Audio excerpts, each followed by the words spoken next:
Salut, c'est Trado. Voilà ma vidéo de mise à jour pour l'or. La situation continue à être assez stressante pour les intervenants. Nous sommes dans une zone de congestion là et les cours sont coincés depuis maintenant près de 3 séances, 4 séances même, entre la moyenne mobile à 7 séances et la moyenne mobile à 20 séances. La M7 sert de support à ceux qui veulent acheter l'or et la M20 sert d'épouvantail pour tous ceux qui veulent voir l'or plonger. Regardez un petit peu comme les indicateurs techniques sont contradictoires. Le MACD croît maintenant depuis 3 séances, mais peine à franchir son signal. Peut-être que ce sera pour demain. D'ailleurs, je crois que ce sera pour demain. Le momentum, lui, fait mine de se rapprocher de sa zone de neutralité, mais c'est pour mieux foncer plein sud une fois de plus. Quant au stochastique, eh bien, lui aussi au-dessus de son signal, mais décroissant aujourd'hui.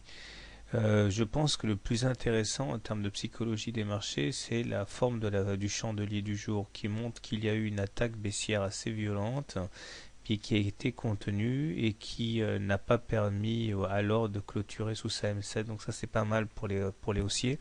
D'ailleurs, à regarder de près, on voit que les trois dernières bougies, donc celle du 31, du 1er et du second, enfin du second février, se caractérisent par des mèches basses assez longues. Et si on remonte un petit peu en arrière, on retrouve ces mèches plutôt longues sur le 28 et le 27. Autrement dit, ça traduit des ramassages. C'est-à-dire que les plus bas sont systématiquement achetés. Et en comparant avec les mèches hautes, par exemple aujourd'hui ou hier, on voit bien qu'on n'a pas du tout cette longueur de mèche qui montre que eh bien, cette résistance qui existe sur les supports ne se retrouve pas sur les résistances. Autrement dit, je crois qu'il y en a qui accumulent de l'or là, tranquillement, pour la suite.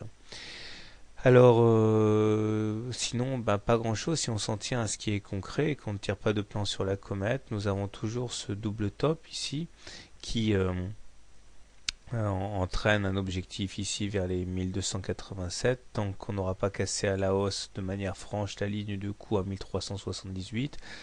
Et puis toujours ce canal marron dont il faudrait absolument se départir afin d'espérer donc conjurer le sort et retourner visiter les plus hauts.